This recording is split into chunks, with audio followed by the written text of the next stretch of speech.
46வது question. 3ஆம் துறையில் அடங்கிறது. அதை ஏற்கனவே சொன்னேன், வீடியோ கட் ஆகிடுச்சு. 3ஆம் துறையில் அடங்கிறது வந்து போக்குவரத்து துறை, காப்பீடு, வங்கிகள், இது எல்லாமே ஆன்சர் அனைத்தும். 46. 47. எந்த துறையில் தொழிலமைப்பு முறை வந்து சேர்க்கப்படவில்லை? எந்த துறையில் வந்து 47வது கொஷின். எந்த துறையில் தொழிலமைப்பு முறை சேர்க்கப்படவில்லை? எந்த துறையில் தொழிலமைப்பு முறை சேர்க்கப்படவில்லை? இது வந்து டி ஆன்சர், தனியார் துறை. தனியார் துறையில் வந்து தொழிலமைப்பு முறை வந்து சேர்க்கப்படவில்லை. ஓகே, அடுத்த கொஷின். பொருந்தாத ஒன்றை தேர்வு செய்யன்னு சொல்லியிருக்கோம். நெய்வேலி பழுப்பு நிலக்கரி நிறுவனம், இந்திய உருக்கு ஆணையம், ஐசிஐசிஐ வங்கி, பாரத தொலைபேசி நிறுவனம். இதில் வந்து பொருந்தாதது எது அப்படின்னு சொல்லி கேட்டிருக்கோம். 48வது கொஸ்டினை பொறுத்த வரைக்கும் ஐசிஐசிஐ வங்கி தான். இது மட்டும்தான் வந்து தனியார் வங்கி, மற்றதெல்லாம் வந்து பொதுத்துறை வங்கி தான்.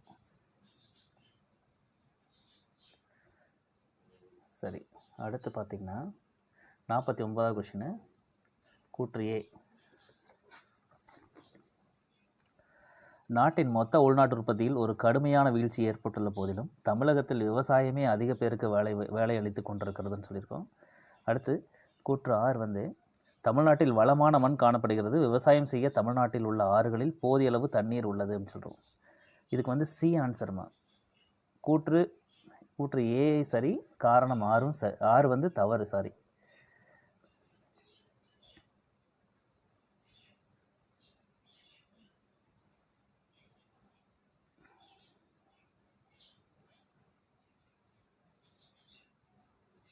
கூற்று ஏ சரி, காரணம் ஆறு வந்து தவறு. 49வது கொஸ்டின்.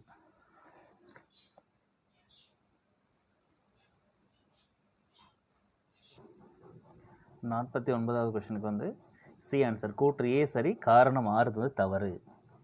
அடுத்து 50வது கொஸ்டின். சார்புத்துறை. இதில் வந்து பொருந்தாததுன்னு கேட்டிருக்கோம். தபால்காரர், பொறியாளர், ஆசிரியர், காவலர். இதில் வந்து பொறியாளர் தான் பொருந்தாதது. சார்புத்துறையில் வந்து பொறியாளர் வந்து பொருந்தாது. D answer. அடுத்து இந்திய ரிசர்வ் வங்கியோட தலைமையிடம் அமைந்துள்ள இடம்னு கேட்டிருக்கோம். இந்திய ரிசர்வ் வங்கியோட தலைமையிடம் வந்து மும்பை. 52வது கொஸ்டின். உலக நாடுகளில் பெரும்பான்மையான பண பரிமாற்றங்கள் அமெரிக்க டாலர் மதிப்பிலேயே நடைபெறுகிறது. 2. உலக வணிகத்தை அமெரிக்கா மட்டுமே நடத்துகிறது.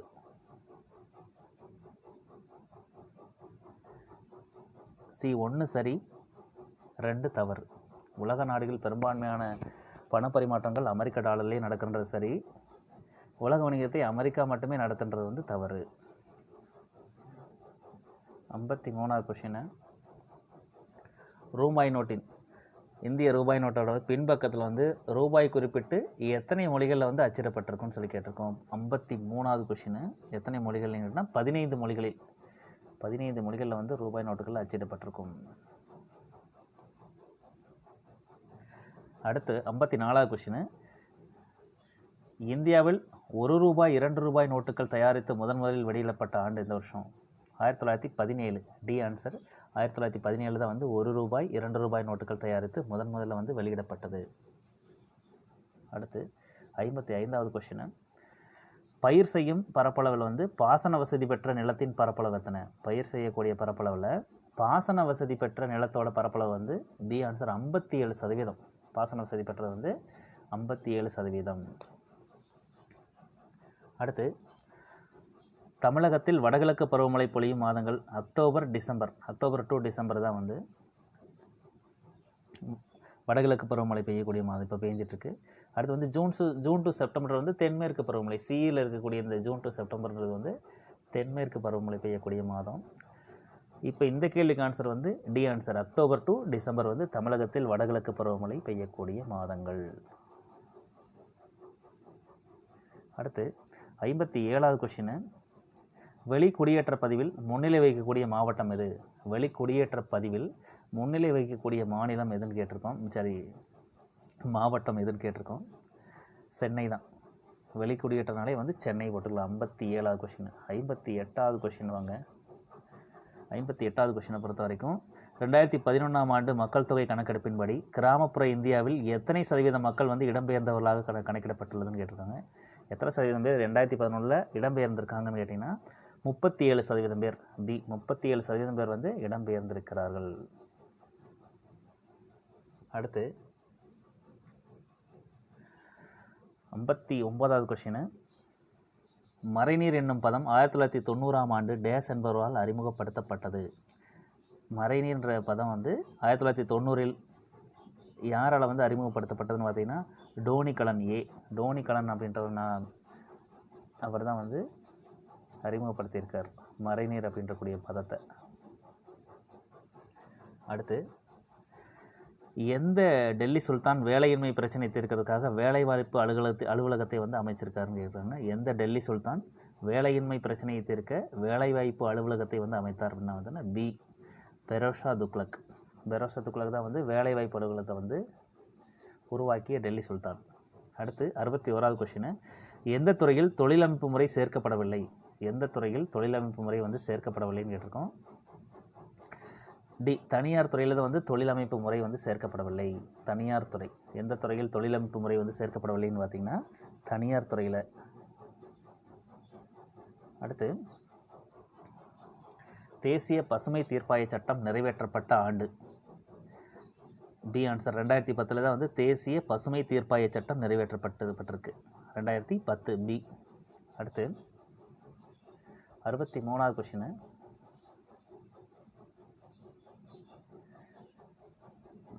தேசிய வருமானத்தின் உண்மை மதிப்பீடாக இவை கருதப்படுகிறது. எது வந்து கருதப்படுது? தேசிய வருமானத்தோட உண்மை மதிப்பீடாக கருதப்படுறது வந்து சி ஆன்சர் நிகர நாட்டு வருமானம். உங்களுக்கு தெரியல, நிகர நாட்டு வருமானம் சி தான் வந்து தேசிய வருமானத்தின் உண்மை மதிப்பீடாக வந்து கருதப்படுது. 64 அதிக வருமானம் ஈட்டுவதற்கும் குறைவாக வருமானம் ஈட்டுவதற்கும் ஒரே மாதிரியான விதிக்கப்படக்கூடிய வரி. அதிக வருமானம் ஈட்டுவதற்கும் குறைவான வருமானம் ஈட்டுவதற்கும் வந்து ஒரே மாதிரியாக விதிக்கக்கூடிய வரி பேர் என்னன்னா தேய்வு வீத வரி. சி ஆன்சர் தேய்வு வீத வரி தான் வந்து விதிப்பாங்க.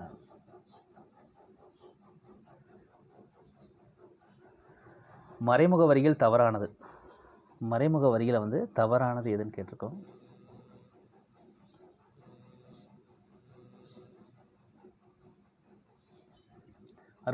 மறைமுக வரியில் வந்து தவறானது வந்து அன்பளிப்பு வரி. மற்ற எல்லாமே வந்து மறைமுக வரி தான். ஆயத்திரு வரி, கலால் வரி, ஜிஎஸ்டி எல்லாமே வந்து மறைமுக வரி. அன்பளிப்பு வரி மட்டும் வந்து நேர்முக வரியில் வரும்.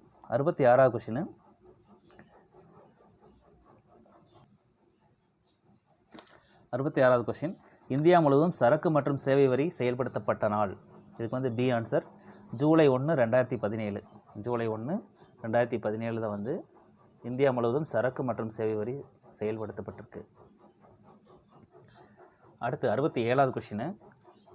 முதலில் 2003ஆம் ஆண்டு மதிப்பு கூட்டு வரி, அதாவது வாட்டு அறிமுகப்படுத்தப்பட்ட ஆண்டு. ஆண்டுன்னு கொடுத்துருக்கோம். அறிமுகப்படுத்தப்பட்ட மாநிலம் அப்படின்னு சொல்லி கொடுத்துருக்கோம். அறிமுகப்படுத்தப்பட்ட மாநிலம்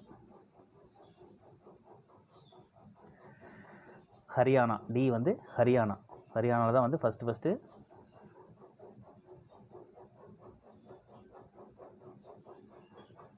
மாட்டு வரி அறிமுகப்படுத்தியிருக்கோம். அடுத்து ஜிஎஸ்டி வரி அமைப்பு வந்து எத்தனை அடுக்குகளாக பிரிக்கப்பட்டிருக்கு? ஜிஎஸ்டி வரி அமைப்பு வந்து எத்தனை அடுக்குகளாக வந்து பிரிக்கப்பட்டிருக்குன்னு கேட்டீங்கன்னா 68வது கொஸ்டின்.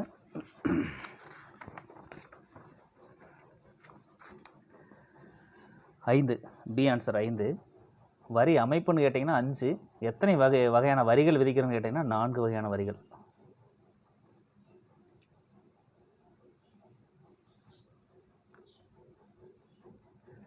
வரி அமைப்பு வந்து 5. எத்தனை வகையான வரி அப்படின்னு கேட்டாங்கன்னா 4 வகையான வரி. அந்த 0% எடுத்துக்க மாட்டாங்க. வரி அமைப்புன்னு கேட்டால் 5, எத்தனை வரின்னு கேட்டாங்கன்னா 4. 2 புக்லையும் வேரியேஷனாக கொடுத்துருந்தாங்க. அடுத்து 69வது கொஸ்டின். இரு மாநில அரசுகளுக்கு இடையே வர்த்தகத்திற்காக விதிக்கப்படக்கூடிய வரி என்னன்னு கேட்டிருக்காங்க. 2 மாநிலங்களுக்கு இடையே வந்து வர்த்தகத்துக்காக வந்து விதிக்கப்படக்கூடிய வரி வந்து ஐஜிஎஸ்டின்னு சொல்லுவோம். இது வந்து 2 ஸ்டேட்டுக்கு இடையில் வந்து நடக்கக்கூடிய வர்த்தகத்துக்கு விதிக்கக்கூடிய வரி ஐஜிஎஸ்டி. இதை பொறுத்த வரைக்கும் எந்த மாநிலம் வாங்குதோ அந்த மாநிலமும் மத்திய அரசு வந்து 9+9ன்னு பிரிச்சுக்குவாங்க இந்த ஐஜிஎஸ்டியை பொறுத்த வரைக்கும்.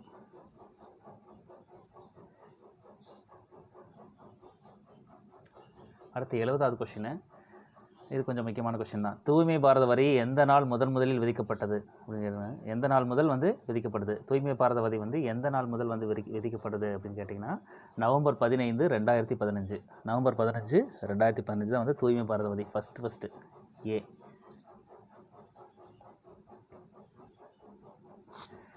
அடுத்து 71வது கொஸ்டின். பண்டங்கள் வாங்கும்போது அதற்கான செலுத்து தொகையாக அனைவராலும் ஏற்றுக்கொள்ளக்கூடிய எதையும் பணம் என்று கூறலாம் அப்படின்னு சொன்னவர் யாருன்னு கேட்குறாங்க. ராபர்ட்சன் இவர் தான். பண்டங்கள் வாங்கும்போது அதற்காக செலுத்து தொகையாக அனைவராலும் ஏற்றுக்கொள்ளக்கூடிய எதையும் பணம் என்று கூறலாம்னு சொன்னவர் யாருன்னா ராபர்ட்சன். இவர் தான் சொல்லியிருக்காரு. 72வது கொஸ்டின். இந்திய ரூபாய்க்கான குறியீடு இந்திய அரசால் அங்கீகரிக்கப்பட்ட நாள் கேட்குறாங்க. ஜூலை 15, 2010 தான் வந்து ஜூலை 15, 2010 தான் வந்து இந்திய ரூபாய்க்கான குறியீடு இந்திய அரசால் அங்கீகரிக்கப்பட்டிருக்கு. ஆன்சரு. 73வது கொஸ்டின். 73வது கொஸ்டினை பொறுத்த வரைக்கும் விலைகள் குறைந்து பணத்தின் மதிப்பு உயர்வது பணவீக்கம். இதில் வந்து ஒரு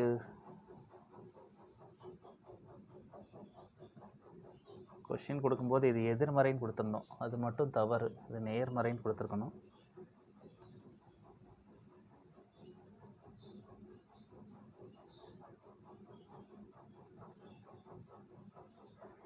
இங்கே மட்டும் நேர்மறைன்னு சேர்த்துக்குங்க. இதை பொறுத்த வரைக்கும் அனைத்துமே தவறு தான். விலைகள் குறைந்து பணத்தின் மதிப்பு உயர்வது பணவீக்கம் சொல்லிட்டு கொடுத்துருக்கக்கூடிய அனைத்துமே வந்து தவறு. டி ஆன்சர் அதுக்கு. அடுத்து 74வது கொஸ்டின். எவையெல்லாம் செய்ய வல்லதோ அதுவே பணம். எவையெல்லாம் செய்ய வல்லதோ அதுவே பணம் சொன்னவர் யாருன்னு கேட்டிங்கன்னா வாக்கர். ஏ ஆப்ஷன் வந்து வாக்கர்ன்றதை வந்து எவையெல்லாம் செய்ய வல்லதோ அதுவே பணம் சொல்லியிருக்காரு. அடுத்து 75வது கொஸ்டின். முதலீட்டு கருவிகள் வந்து தவறானது எதுன்னு கேட்டிருக்கோம். முதலீட்டு கருவிகளில் வந்து தவறானது வந்து டி ஆன்சர் பண்டங்கள் மற்றும் பணிகள் செலவு. இதுதான் வந்து தவறு. முதலீட்டு கருவிகளில் வந்து தவறானது வந்து பண்டங்கள் மற்றும் பணிகள் செலவு. இது மட்டும்தான் தவறு. மற்ற எல்லாமே முதலீட்டு கருவிகள் தான். அடுத்து 76வது கொஸ்டின்.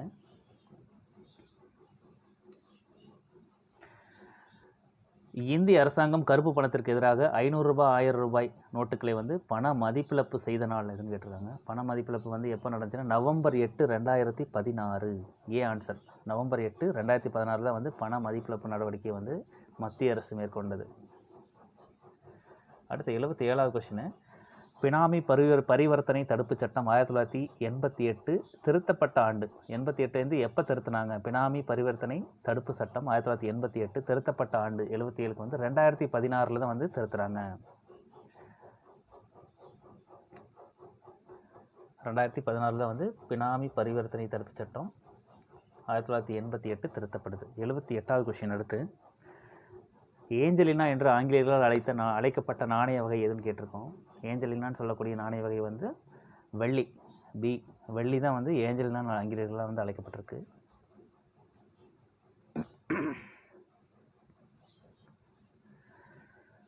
இந்தியாவில் பொதுத்துறை நிறுவனங்களின் தந்தை என்று அழைக்கப்படுவர் யாருன்னு கேட்குறாங்க. இதை பொறுத்த வரைக்கும் வி கிருஷ்ணமூர்த்தி அவர் தான். D answer. இந்தியாவின் பொதுத்துறை நிறுவனங்களின் தந்தை என்று அழைக்கப்படுபவர் வந்து யாருன்னு கேட்டீங்கன்னா வி கிருஷ்ணமூர்த்தி. அவர் தான் வந்து பொதுத்துறை நிறுவனங்களின் தந்தைன்னு சொல்கிறோம். 79. 80வது கொஸ்டினை பொறுத்த வரைக்கும் செர்சா சூரி வெளியிட்ட ரூபியா என்ற வெள்ளி நாணயத்தின் எடை என்னன்னு கேட்டிருக்கோம். 178 கிராம். ஏ 178 கிராம்.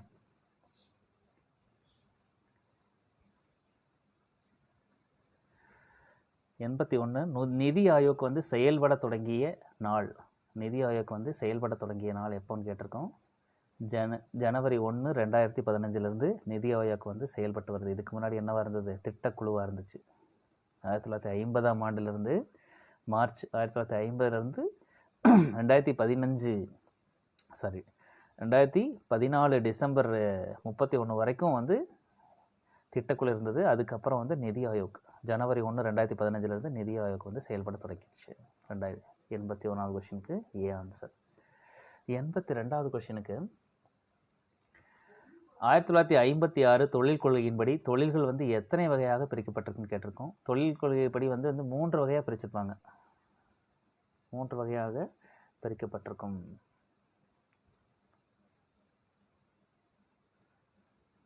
மகாரத்னா, நவரத்னா, மணிரத்னா அந்த 3 வெரைட்டியை வந்து பிரிச்சிருப்பாங்க.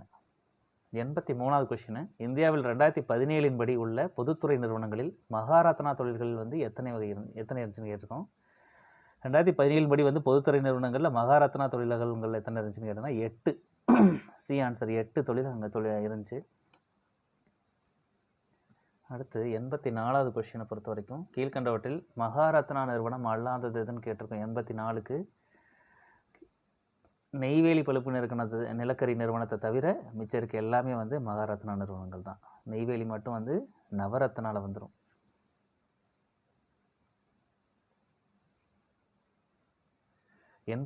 தேசிய உற்பத்தியின் உண்மையான அளவாக கருதப்படுறதுன்னு கேட்குறோம். தேசிய உற்பத்தியோட உண்மையான அளவாக கருதப்படுறது வந்து என்என்பி தான். என்என்பி தான் வந்து தேசிய உற்பத்தியின் உண்மையான அளவாக கருதப்படுது. அடுத்து 86வது கொஸ்டின், அனைத்து உயிரினங்களை பாதுகாப்பது இந்தியாவில் உள்ள ஒவ்வொரு குடிமகனின் கடமை என்று கூறக்கூடிய சட்ட விதின்னு கேட்டிருக்கு. இது முக்கியமான கேள்வி தான், கேட்கலாம். பி ஆன்சர் 51A ஜின்றது தான்.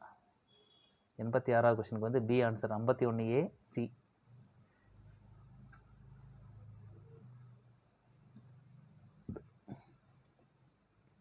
87வது கொஸ்டின், என்எஃப்சி பரிவர்த்தனை முறை இந்தியாவில் நடைமுறைப்படுத்தப்பட்ட ஆண்டு. என்எஃப்சி பண பரிவர்த்தனை முறை இந்தியாவில் நடைமுறைப்படுத்தப்பட்ட ஆண்டு எப்போ அப்படின்னு சொல்லி கேட்டிருக்காங்க. 2016. 2016 இந்தியாவில் வந்து என்எஃப்சி பரிவர்த்தனை வந்து நடைபெற்றிருக்கு. 88வது கொஸ்டின், 88வது கொஸ்டினை பொறுத்த வரைக்கும் மொபைல் பேங்கை வந்து அறிமுகம் செய்த வங்கிகள் எதுன்னு கேட்டிருக்காங்க. அறிமுகம் செய்த வங்கி எதுன்னா ஐரோப்பிய வங்கிகள் தான் வந்து மொபைல் பேங்கை வந்து ஃபஸ்ட்டு அறிமுகப்படுத்துகிறாங்க. ஐரோப்பிய வங்கிகள் தான் வந்து மொபைல் பேங்க். அடுத்து 89வது கொஸ்டின், இந்திய ரிசர்வ் வங்கி அச்சடிக்கப்பட்ட பணத்தின் எத்தனை சதவீதம் வந்து புழக்கத்தில் விடுதுன்னு கேட்டிருக்கோம். இந்திய ரிசர்வ் வங்கி அச்சடிக்கப்பட்ட பணத்தில் வந்து எத்தனை % பணத்தை மட்டுமே வந்து புழக்கத்தில் விடுறாங்கன்னு கேட்டால் 85% பணத்தை வந்து ரிசர்வ் வங்கி புழக்கத்தில் விடுறாங்க.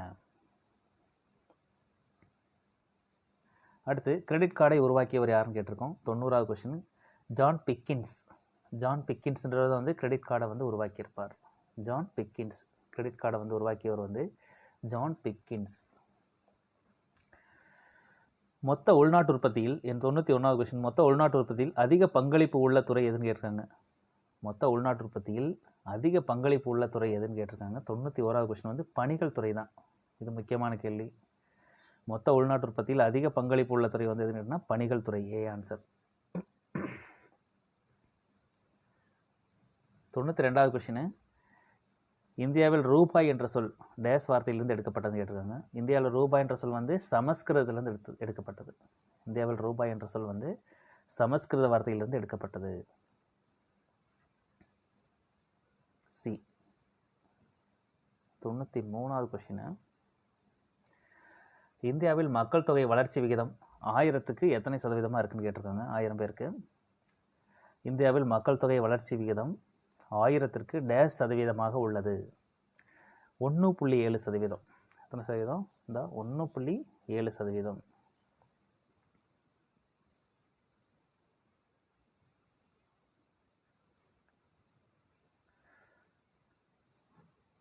அடுத்து 94வது கொஸ்டின்,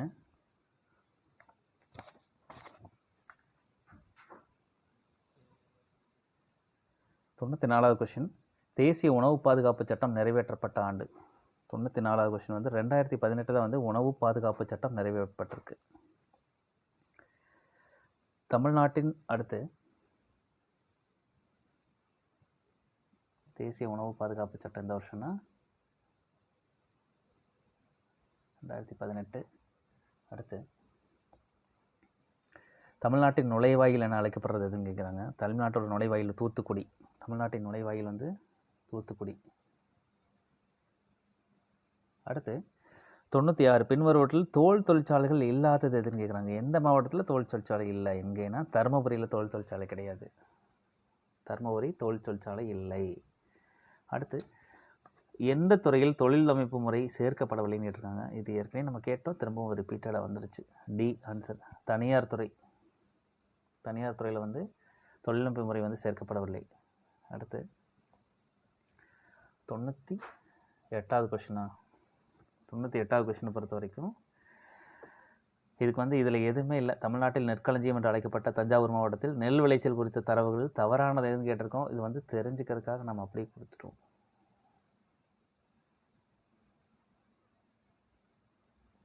கொஸ்டின் சரியா அப்படியே ஆகலாம்.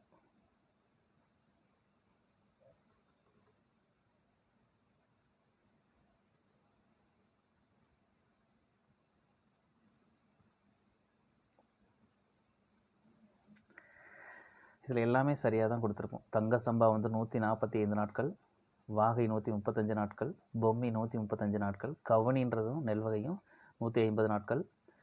அடுத்து ராஜமன்னார் 145 நாட்கள், இலுப்பை பூ சம்பா அந்த நெல் வகையும் 135 நாட்கள். இது எல்லாமே சரி. தமிழ்நாட்டின் நெற்களஞ்சியம் என அழைக்கப்படக்கூடிய தஞ்சாவூர் மாவட்டத்தில் இந்த வகையான நெற்கள்லாம் வந்து பயிரிடப்படுது.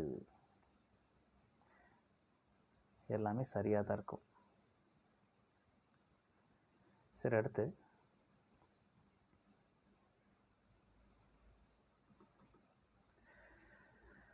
பணியிடத்தை கணக்கிடுவதற்கு டேஸ் வயது வரையிலான வயதை வந்து கணக்கிடலாம்னு சொல்லி கேட்டிருக்கோம். பணியிடத்தை கணக்கிடுவதற்கு டேஸ் வயது வரையிலான வயதை வந்து கணக்கிடலாம் சொல்லியிருக்கோம். எத்தனை வயசுனா 15 to 60 வயசுக்கு வந்து பணியிடத்தை வந்து கணக்கிடலாம். பி ஆன்சர், 15 to 60 வயசு வரைக்கும். ஒரு கொஷினோட இது பொருளியல் முடிஞ்சிடும்.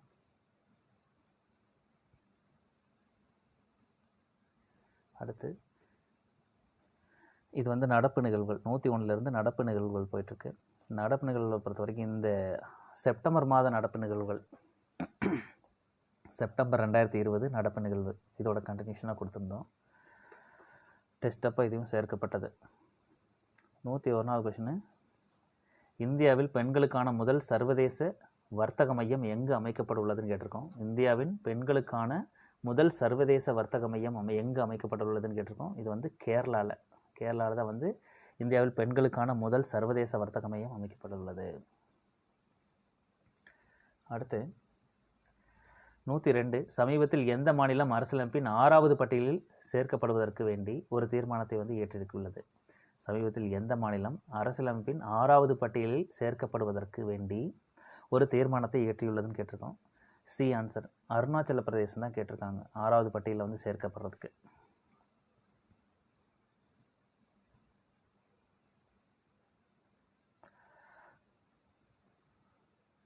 நூற்றி 3வது கொஸ்டின், இந்தியாவில் மிக உயர்ந்த விருதான பாரத ரத்னா விருது பிரணாப் முகர்ஜிக்கு எந்த ஆண்டு வழங்கப்பட்டதுன்னு கேட்டிருக்கோம். 103, இந்தியாவின் மிக உயர்ந்த விருதான பாரத ரத்னா விருது பிரணாப் முகர்ஜிக்கு எந்த ஆண்டு வழங்கப்பட்டதுன்னா 2019. பி ஆன்சர், 2019 வந்து பிரணாப் முகர்ஜிக்கு வழங்கியிருக்காங்க பாரத ரத்னா விருது. அடுத்த கொஸ்டின் அப்படி கண்டினியூஷனாக, இந்தியாவின் மிகப்பெரிய சூரிய ஒளி மின் உற்பத்தி மரம் எங்கு உள்ளது? உலகின் மிகப்பெரிய சூரிய ஒளி மின் உற்பத்தி மரம் எங்கு உருவாக்கப்பட்டுள்ளதுன்னு கேட்டிருக்காங்க. 104க்கு வந்து மேற்கு வங்கத்தில். பி ஆன்சர், மேற்கு வங்கத்தில் தான் வந்து உலகின் மிகப்பெரிய சூரிய ஒளி மின் உற்பத்தி மரம் உருவாக்கியிருக்காங்க. அடுத்து கர்மயோகி திட்டம் எதனுடன் தொடர்புடையதுன்னு கேட்குறோம். கர்மயோகி திட்டத்தை பொறுத்த வரைக்கும் கர்மயோகினா வந்து குடிமை பணிகள் சீர்திருத்தம், IAS. டி ஆன்சர், கர்மயோகினா குடிமை பணி சீர்திருத்தம், அதுக்காக வந்து உருவாக்கப்பட்டது. அடுத்து உலகளாவிய புத்தாக்க குறியீட்டில் முதலிடம் பிடித்த நாடு எதுன்னு கேட்டிருக்காங்க. 106வது கொஸ்டின், உலகளாவிய புத்தாக்க குறியீட்டில் முதலிடம் பிடித்த நாடு வந்து சுவிட்சர்லாந்து. சுவிட்சர்லாந்து தான் வந்து உலகளாவிய புத்தாக்க குறியீட்டில் முதலிடம் பிடிச்சிருக்கு, சுவிட்சர்லாந்து 106க்கு. அடுத்து 107,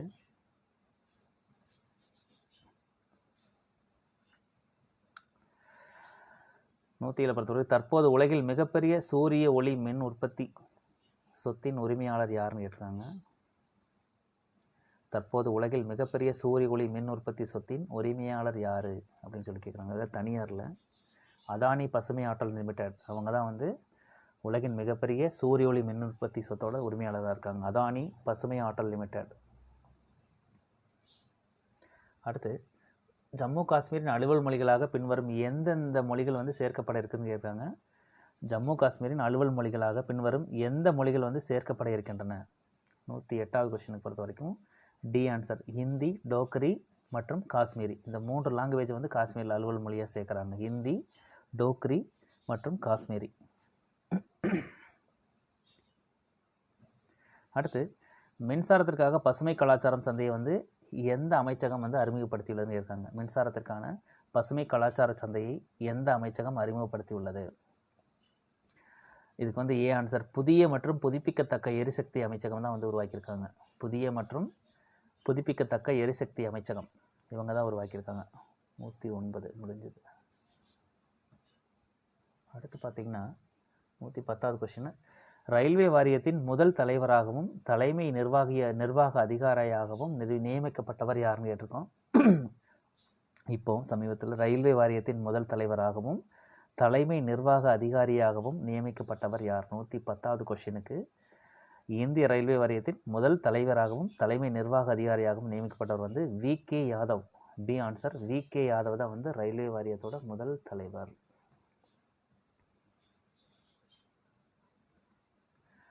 நூற்றி 11வது question the little book of green nudges the little book of green nudges என்ற பெயரில் ஆவணத்தை வெளியிட்ட அமைப்பு எதுன்னு கேட்குறாங்க.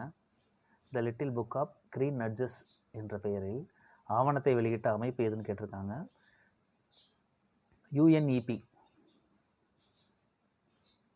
யுஎன்இபி தான் வந்து அவங்க வெளியிட்டிருக்காங்க. A answer UNEP.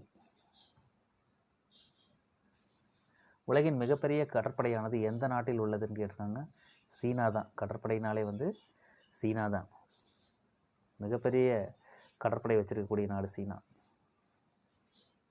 அடுத்து SCO அமைப்பின் 2020 உச்சி மாநாட்டை எந்த நாடு நடத்த இருக்கிறது? இந்தியா. SCO அமைப்போட 2020 உச்சி மாநாட்டை எந்த நாடு நடத்த இருக்குதுன்னு கேட்டிங்கன்னா இந்தியா தான் நடத்த போகிறாங்க. அடுத்து பயணிகள் விமான பாதுகாப்பு பணியகத்தின் முதல் பெண் தலைமை இயக்குநராக நியமிக்கப்பட்டவர் யார்? பயணிகள் விமான பாதுகாப்பு பணியகத்தின் முதல் பெண் தலைமை இயக்குநராக நியமிக்கப்பட்டவர் யாருன்னு கேட்டிருக்காங்க. 114 வந்து உஷாபதி. டி ஆன்சர் உஷாபதி தான் வந்து விமானம் தான் ஞாபகத்தில் வந்தாலும் உஷாபதி.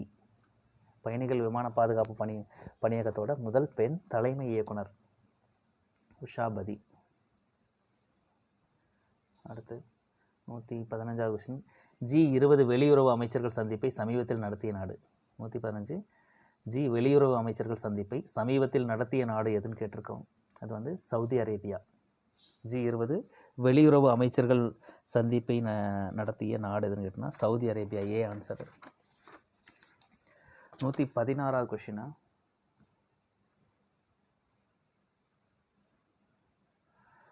எந்த நாடு கபாலா முறை விதிகளை வந்து அகற்றியுள்ளது? எந்த நாடு வந்து கபாலா முறை விதிகளை வந்து அகற்றியுள்ளதுன்னு கேட்டிருக்காங்க. ஓமன் தான் வந்து கபாலா முறை விதிகளை வந்து அகற்றியிருக்காங்க. அடுத்து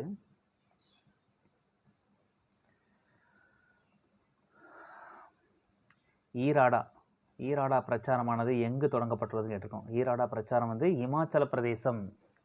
ஈராடா பிரச்சாரம் வந்து எங்கு தொடங்கப்பட்டதுன்னு கேட்டிங்கன்னா இமாச்சல பிரதேசம். இமாச்சல பிரதேசத்தில் வந்து ஈராடா பிரச்சாரம் தொடங்கியிருக்காங்க. இமாச்சலம் ஈராடான்னு ஞாபகம். 118 வந்து இந்தியாவில் விமான நிலையங்களை இயக்கும் மிகப்பெரிய தனியார் நிறுவனம் எது? இந்தியாவில் விமான நிலையங்களை இயக்கக்கூடிய மிகப்பெரிய தனியார் நிறுவனம் எதுன்னு கேட்டிருக்காங்க. ஜிஎம்ஆர் குழுமம். ஜிஎம்ஆர் குழுமம் தான் வந்து இந்தியாவில் விமான நிறுவனம் இயக்கக்கூடிய மிகப்பெரிய தனியார் நிறுவனம் சொல்கிறாங்க. அடுத்து டிஜிபியூட்டி நடத்தை விதிமுறை வந்து என்ன என்பது அப்படின்னா என்னன்னு கேட்டிருக்காங்க. டிஜிபியூட்டி நடத்தை விதிமுறைனா என்ன அப்படின்னா வந்து 119 பரஸ்பர நிதி உதவி ஒப்பந்தம். டிஜிபியூட்டினா வந்து பரஸ்பர நிதி உதவி ஒப்பந்தம். பி பரஸ்பர நிதி உதவி ஒப்பந்தம் தான் வந்து சரி.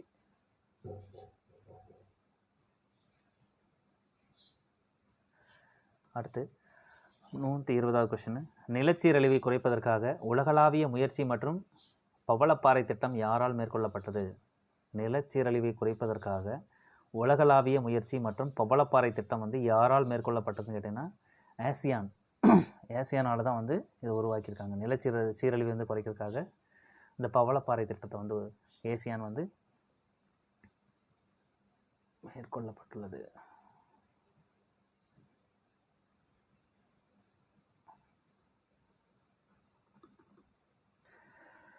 நூற்றி 26 கொஸ்டின். 21. அறிவியல் ஒன்றிணைவோம் 2020 என்ற அறிக்கை யாரால் தொகுக்கப்பட்டதுன்னு கேட்டிருக்கோம். நாசா. அறிவியலில் ஒன்றிணைவோம் 2020 என்ற அறிக்கை வந்து தொகுக்கப்பட்டது யாரானா நாசா. இவங்களால தான் வந்து தொகுத்திருக்கோம். 122. ஓசோன் அடுக்கை பாதுகாப்பதற்கான பன்னாட்டு நாள் என்ற என்னைக்கு வந்து அனுசரிக்கப்படுதுன்னு கேட்டிருக்காங்க. செப்டம்பர் 16. ஓசோன் அடுக்கை பாதுகாப்பதற்கான பன்னாட்டு நாள் வந்து செப்டம்பர் 16. 123வது கொஸ்டின். EASG 2.0. நீங்கள் EASGன்ற விட 2.0 வந்து எதோட தொடர்புடைய ஞாபகம் வச்சிட்டிங்கன்னா சரியாக இருக்கும். வங்கி சீர்திருத்தம். 2.0னா வந்து வங்கி சீர்திருத்தம். 123க்கு வந்து ஏ வங்கி சீர்திருத்தம். EASG 2.0ன்னா எதோட தொடர்புடையதுன்னு கேட்டிங்கன்னா வங்கி சீர்திருத்தத்தோட தொடர்புடையது. 124வது கொஸ்டின். இந்தியாவின் மிகப்பெரிய பன்றிகளுக்கான திட்டத்தை வந்து எந்த மாநிலம் தொடங்கியுள்ளதுன்னு கேட்டிருக்காங்க. பன்றிகளுக்கான திட்டம்னாலே வந்து மேகாலயா. பன்றிகளுக்கான திட்டம், இந்தியாவின் மிகப்பெரிய பன்றிகளுக்கான திட்டத்தை வந்து எந்த மாநிலம் தொடங்கியுள்ளதுன்னு கேட்டால் மேகாலயா தொடங்கியிருக்கு. 125வது கொஸ்டின். இந்தி திவாஸ் என்று அனுசரிக்கப்படுகிறது. 125வது கொஸ்டின். செப்டம்பர் 14. இந்தி திவாஸ் வந்து செப்டம்பர் 14 அன்று அனுசரிக்கப்படுகிறது. இந்தி திவாஸ் செப்டம்பர் 14. 126வது கொஸ்டின். பொருளாதார புலனாய்வு அலகின் பாதுகாப்பான நகரங்கள் குறியீட்டில் முதலிடம் பிடித்துள்ள நகரம் எதுன்னு கேட்குறாங்க. பொருளாதார புலனாய்வு அலகின் EIU பாதுகாப்பான நகரங்கள் குறியீட்டில் முதலிடம் பிடித்துள்ள நகரம் வந்து டோக்கியோ. டோக்கியோ தான் முதலிடம் பிடிச்சிருக்காங்க. 127. நகர பேருந்துகள் மற்றும் மெட்ரோ ரயில்கள் பெண்களுக்கு இலவசமாக பணம் வழங்க முடிவு செய்துள்ள மானியம் யூனியன் பிரதேச அரசு எதுன்னு கேட்டிருக்கோம். டெல்லி. நகர பேருந்துகள் மற்றும் மெட்ரோ ரயில்கள் பெண்களுக்கு இலவச பயணம் வழங்க முடிவு செய்துள்ள மாநில யூனியன் பிரதேச அரசு எதுன்னு கேட்டிருக்கோம். டெல்லி. 128வது கொஸ்டின். நடப்பாண்டில் ராஷ்டிரிய கேல் புரோத்சகான் புரஸ்கார் வென்ற விளையாட்டு வீரர் யாருன்னு கேட்டிருக்காங்க. நடப்பாண்டில் ராஷ்டிரிய கேல் புரோத்சகான் புரஸ்கார் வென்ற விளையாட்டு வீரர் யாருன்னு கேட்டிருக்கோம். ககன் நரங்கு தான். ககன் நரங். 129வது கொஸ்டின். 5வது அக்வாரியா இந்தியா 2019 நடைபெற்ற நகரம் எதுன்னு கேட்டிருக்கோம். 5வது அக்வாரியா இந்தியா 2019 நடைபெற்ற நகரம் எதுன்னு கேட்டேன்னா ஹைதராபாத்தில் நடந்திருக்கு. 5வது அக்வாரியா இந்தியா 2019. 130வது கொஸ்டின். தேசிய ஆய்வக அடைவை அறிமுகப்படுத்தியுள்ள மத்திய அமைச்சகம் எது? தேசிய ஆய்வக அடைவை அறிமுகப்படுத்தியுள்ள மத்திய அமைச்சகம் எதுன்னு கேட்டிருக்கோம். இதுக்கு வந்து பி நுகர்வோர் நலன், உணவு மற்றும் பொது விநியோக அமைச்சகம். B answer. நுகர்வோர் நலன், உணவு மற்றும் பொது விநியோக அமைச்சகம். இவங்க தான் வந்து தேசிய ஆய்வக அடைவை அறிமுகப்படுத்தியுள்ள மத்திய அமைச்சகம் சொல்கிறோம். 131வது கொஸ்டின்.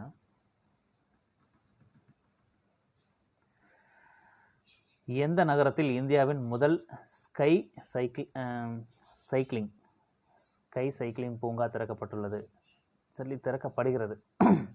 எந்த நகரத்தில் இந்தியாவின் முதல் ஸ்கை சைக்கிளிங் பூங்கா வந்து திறக்கப்படுதுன்னு கேட்டிருக்கோம். மணாலியில் தான் வந்து ஸ்கை சைக்கிளிங் பூங்கா வந்து திறக்க போகிறாங்க. 132. நமஸ்தே பசிபிக். 132வது கொஸ்டின். நமஸ்தே பசிபிக் என்ற கலாச்சார நிகழ்வு நடைபெற்ற நகரம் எது? நமஸ்தே பசிபிக் என்ற கலாச்சார நிகழ்வு நடைபெற்ற நகரம் எது கேட்குறாங்க. டெல்லியில் தான். டெல்லியில் தான் வந்து நமஸ்தே பசிபிக் கலாச்சார நிகழ்வு. அடுத்து 133வது கொஸ்டின். தேசிய செயற்கை நுண்ணறிவு வலைதளத்தை தொடங்க அமேசான் வலைதள சேவைகளுடன் கூட்டணிந்துள்ள IIT எதுன்னு கேட்டிருக்கோம். தேசிய செயற்கை நுண்ணறிவு வலைதளத்தை தொடங்க அமேசான் வலைதள சேவைகளுடன் கூட்டிணைந்துள்ள ஐஐடி எதுன்னு கேட்டிருக்கோம். ஐஐடி கரக்பூர். கரக்பூர் தான் வந்து இணைஞ்சிருக்காங்க. A answer IIT Kharagpur. 134வது question. மத்திய தகவல் தொழில்நுட்ப அமைச்சகம் எந்த நிறுவனத்துடன் இணைந்து பில்ட் ஃபார் டிஜிட்டல் இந்தியா என்ற ஒன்றை அறிமுகம் செய்துள்ளதுன்னு கேட்டிருக்கோம். மத்திய தகவல் தொழில்நுட்ப அமைச்சகம் எந்த நிறுவனத்துடன் இணைந்து பில்ட் ஃபார் டிஜிட்டல் இந்தியா என்ற ஒன்றை அறிமுகம் செய்துள்ளது அப்படின்னு கேட்டால் கூகுள் நிறுவனம். கூகுள். B answer Google. அடுத்து 135. மத்திய தகவல் தொழில்நுட்ப அமைச்சகம் எந்த நிறுவனத்தை 35 வந்து 2019 எஸ்ஏஎஃப்எஃப் 2019 எஸ்ஏஎஃப்எஃப் 15 வயதுக்கு உட்பட்டோருக்கான கால்பந்து சாம்பியன்ஷிப் வென்ற நாடு எதுன்னு கேட்டிருக்கோம். 2019 எஸ்ஏஎஃப்எஃப் 15 வயதுக்கு உட்பட்டோருக்கான கால்பந்து சாம்பியன்ஷிப்பை வென்ற நாடு எது? இந்தியா. இந்தியா தான் வென்றிருக்கு. எஸ்ஏஎஃப்எஃப்னா இந்தியா வந்துடணும். 136வது கொஸ்டின். மேக்னா காட்டில் எரிவாயு அடிப்படையிலான மின் உற்பத்தி நிலையத்தை அமைக்க எந்த இந்திய நிறுவனத்துடன் வங்கதேசம் ஒப்பந்தம் செய்துள்ளதுன்னு கேட்டிருக்காங்க. எந்த இந்திய நிறுவனத்தோட வங்கதேசம் ஒப்பந்தம் செஞ்சிருக்குது? மேக்னா காட்டில் எரிவாயு அடிப்படையிலான மின் உற்பத்தி நிலையத்தை அமைக்கிறதுக்கு எந்த இந்திய நிறுவனத்தோட வங்கதேசம். சரி, இதுலேயே 2 கேள்வி கூட கேட்கலாம். எந்த நாட்டோட இந்த நிறுவனம் பண்ணியிருக்குன்னு கூட கேட்கலாம். ரிலையன்ஸ் பவர் கூட வங்கதேசம் இணைஞ்சிருக்கு.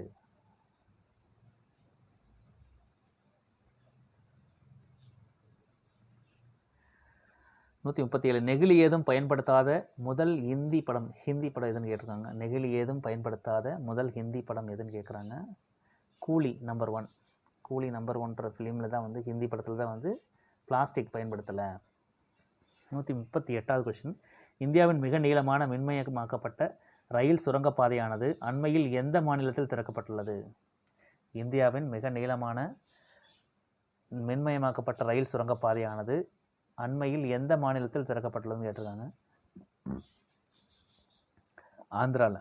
ஆந்திரத்தில் தான் வந்து மிக நீளமான மின்மயமாக்கப்பட்ட ரயில் சுரங்கப்பாதை திறந்திருக்கு. ஆந்திர பிரதேசம். அடுத்து பார்த்தீங்கன்னா 139வது கொஸ்டின். எல்இடி வண்ண விளக்குகளால் அலங்கரிக்கப்பட்டுள்ள இந்தியாவின் முதல் வரலாற்று நினைவு சின்னம் எதுன்னு கேட்டிருக்காங்க. எல்இடி வண்ண விளக்குகளால் அலங்கரிக்கப்பட்ட இந்தியாவின் முதல் வரலாற்று நினைவு சின்னம் எது அப்படின்னு கேட்டால் குதுப்பினாருக்கு தான் வந்து எல்இடி விளக்குகள் வந்து அலங்காரம் செஞ்சுருக்காங்க. நினைவு சின்னங்கள்லேயே வந்து எல்இடி லைட்டு அலங்கரிப்பு எதுக்குன்னு கேட்டோன்னா குதுப்பினாருக்கு பண்ணியிருக்கோம். அடுத்து வந்து 140. எந்த நகரத்தில் இந்தியாவின் முதல் குப்பை உணவகம் திறக்கப்பட்டுள்ளது?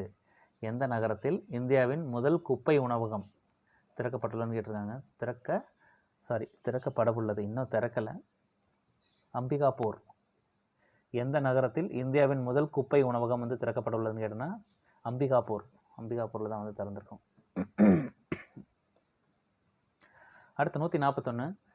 நுகாய் என்னும் வேளாண் திருவிழாவை சமீபத்தில் கொண்டாடிய மாநிலம் எதுன்னு கேட்டிருக்கோம்.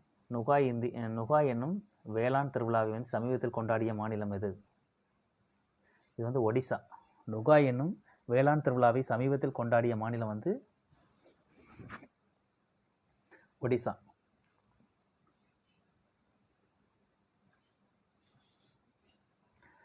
அடுத்து, உலக வளங்கள் நிறுவனத்தின் தலைமையகம் எங்கு அமைந்துள்ளது?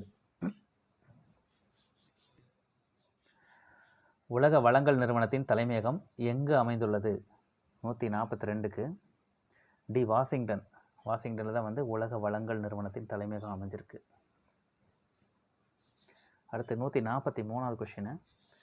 72வது WHO SEARO அமர்வின் தலைவராக தேர்ந்தெடுக்கப்பட்டவர் யாருன்னு கேட்டிருக்கோம். 72வது WHO SEARO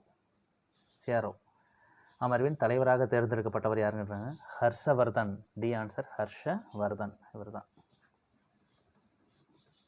ஹர்ஷவர்தன் தான் வந்து WHO SEARO அமர்வோட தலைவர். இந்த இப்படி கூட கேட்கலாம். ஹர்ஷவர்தன் வந்து WHO எந்த அமர்வோட தலைவராக வந்து தேர்ந்தெடுக்கப்பட்டாருன்னா SEARO அப்படின்னும் கேட்கலாம். அடுத்து 144வது கொஸ்டின் முடிச்சிடலாம். எந்த நகரத்தில் காதி மற்றும் கிராம தொழிற்சாலை ஆணையமானது முழு முதல் டெரகோட்டா கிரைண்டரை வந்து அறிமுகம் செய்துள்ளது? டெரகோட்டா கிரைண்டரை அறிமுகம் செய்துள்ளதுன்னு கேட்டிருக்காங்க.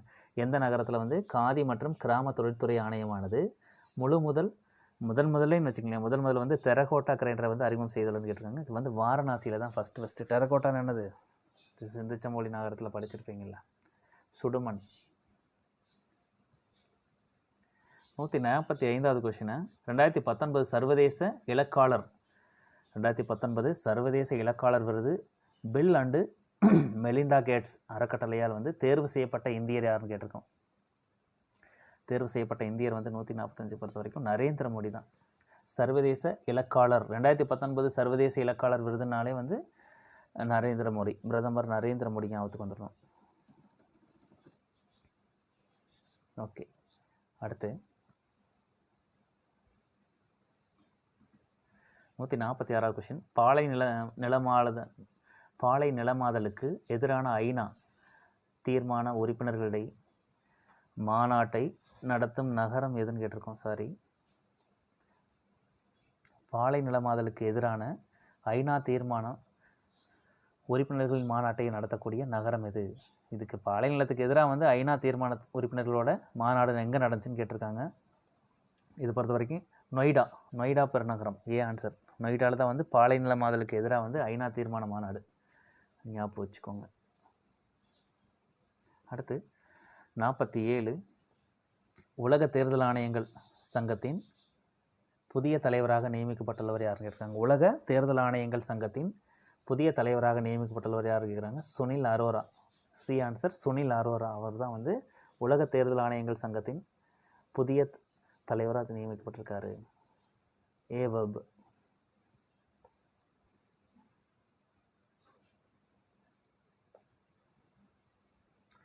அடுத்து 148 எய்ட்ஸ், காசநோய் மற்றும் மலேரியா ஆகிய நோய்களை ஒழிப்பதற்கான சர்வதேச நிதியத்தின் தலைமையகம் அமைந்துள்ள இடம் எதுன்னு கேட்டிருக்காங்க. ஜெனீவா. எய்ட்ஸ், காசநோய் மற்றும் மலேரியா ஆகிய நோய்களை ஒழிப்பதற்கான சர்வதேச நிதியத்தின் தலைமையகம் அமைந்துள்ள இடம் எதுன்னு கேட்டிருக்காங்க. ஜெனீவாவில் தான். ஆன்சரு. அடுத்து 149 கார்பெட் புலிகள் காப்பகத்திற்கென சிறப்பு புலிகள் படையை அமைக்க முடிவு செய்துள்ள மாநில அரசு எது? கார்பெட் புலிகள் காப்பகத்திற்கென சிறப்பு புலிகள் படையை அமைக்க முடிவு செய்துள்ள மாநில அரசு வந்து உத்தரகண்ட். உத்தரகண்ட் தான் வந்து கார்பெட் புலிகள் காப்பகத்திற்கு சிறப்பு புலிகள் படையை வந்து அமைக்க முடிவு செஞ்சுருக்காங்க.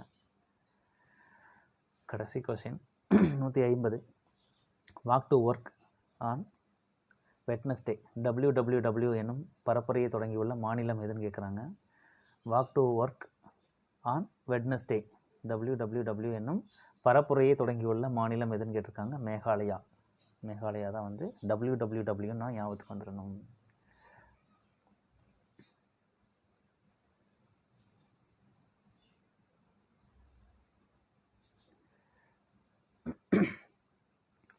அனைவருக்கும் நன்றி. இந்த பொருளாதாரத்திலேருந்து கேட்கப்பட்ட அந்த 100 கேள்விகளும் வந்து உங்களுக்கு தேர்வில் வந்து எந்த வகையிலையுமே வந்து பயனளிப்பதாகவே இருக்கும். அடுத்தடுத்த வந்து 2 வாரங்களுக்கு ஒரு முறை வந்து தேர்வு நடைபெறும். அதோட கொஷினில் வந்து உங்களுக்கு கூட டிஸ்கஸ் பண்ணிக்குவேன். இன்னும் இந்த அடுத்து வந்து இன்னொரு வீடியோவில் வந்து பொருளாதாரம் பாடம் 6th-லேருந்து 12th வரைக்கும் ஹிண்ட்ஸாகவே உங்களுக்கு வந்து எடுத்து அதை நான் எக்ஸ்பிளைன் பண்ணி நடத்த போகிறேன். இதுலேயே நாங்கள் பண்ணிடுவோம். நீங்கள் டெக்ஸ்ட் புக்கு இல்லை அப்படின்னு நினைக்கிறவங்க வந்து இதை நீங்கள் பயன்படுத்திக்கலாம். பாடப்புத்தக குறிப்புகள் வந்து பாடமாகவே நடத்தப்படும் திரையில். இந்த முறையில் தான் பண்ண முடியும். ஆதரவு தெரிவிக்கிறதுக்கு நன்றி. நம்ம சேனலை சப்ஸ்கிரைப் பண்ணிக்கோங்க. தொடர்ந்து உங்களோட ஆதரவு எங்களுக்கு தேவை. தொடர்ந்து நான் ஒவ்வொரு சப்ஜெக்டையும் வந்து நாங்கள் முழுசாக வந்து முதல்லேருந்து கடைசி வரைக்கும் நாங்கள் முடிச்சிடுவோம். குரூப் 2 தேர்வுக்கான முதல் முயற்சியும் நாங்கள் எடுத்திருக்கோம். நீங்கள் சப்போர்ட் பண்ணுங்கள். நன்றி. நண்பர்கள் இலவச பயிற்சி மையம், கோரிக்கடவு, பழனி வட்டம், திண்டுக்கல் மாவட்டம்.